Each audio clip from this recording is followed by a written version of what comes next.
পারছি না, মুখে কথা বেরোচ্ছে না। বন্ধুরা সবাইকে শুভ সকাল। মধ্যে কথা বেরোচ্ছে না, শরীরটা কেমন নার্ভাস হয়ে গেছে। এত গরম পড়েছে সকাল থেকে। আর হচ্ছে সকাল ভোর 4:30টায় উঠেছি।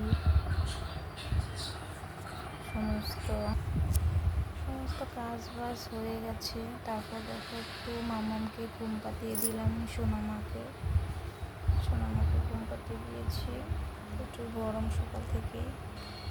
আর আমিও একটু শুইলাম। একটুকু ভালো লাগছে না, মুখ দিয়ে কথা বেরোচ্ছে না, কেন জানি না। তো চান দান হয়ে গেছে, মাথাটা ধুয়েছি, একটু চুলগুলো ভিজে। তো এখনও কিছু খাওয়া হয়নি, তেমন ভারী খাওয়ার। সকালবেলা শুধু নারকেল বিস্কুট আর জল খেয়েছি। ভালো লাগছে না, কেন জানি না, কোথায় বলতে ইচ্ছে করছে না। সবসময় কিন্তু শরীরটা ভালো লাগে না, ঠিক আছে?